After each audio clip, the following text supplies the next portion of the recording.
Hello guys, welcome to my channel. আপনারা সবাই কেমন আছেন? আশা করি ভালো আছেন। আজকে আমি আপনাদের জন্য এনেছি একটি সুস্বাদু কাঁকরোল দিয়ে আলু ভাজার রেসিপি। কাঁকরোল দিয়ে আলু ভাজা বানানোর জন্য প্রথমে আমি কাঁকরোল ও আলুগুলিকে কেটে ধুয়ে নিয়েছি। তারপর গ্যাসে প্রেসার কুকার চাপিয়ে এর মধ্যে দিয়ে দিব কাঁকরোল ও আলু।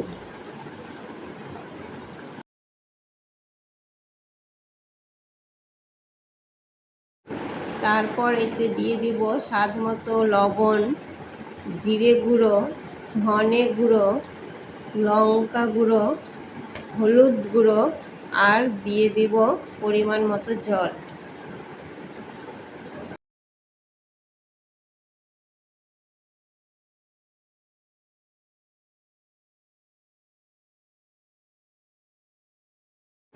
এবার এটাকে ঢাকনা দিয়ে ঢেকে দেব।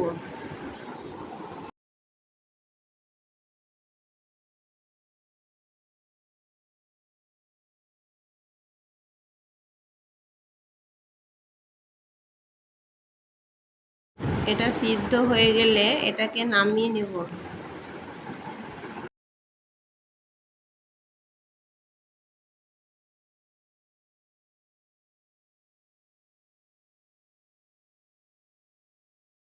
তারপর কড়াইয়ে তেল, পেঁয়াজ কুচি ও রসুন কুচি ঢেলে দেব।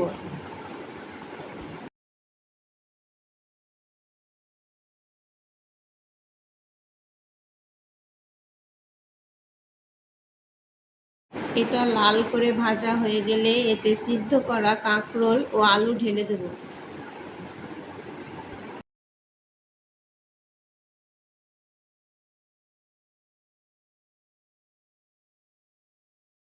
এটা কিছুক্ষণ পর পর নেড়ে নেব।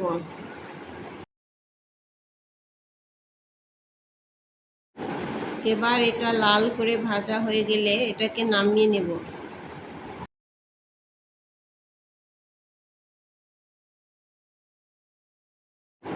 এবার আমাদের সুস্বাদু কাঁকরোল দিয়ে আলু ভাজা তৈরি হয়ে গেল। ভিডিওটি ভালো লাগলে আমার চ্যানেলটি লাইক, সাবস্ক্রাইব এবং শেয়ার করবেন। Thank you.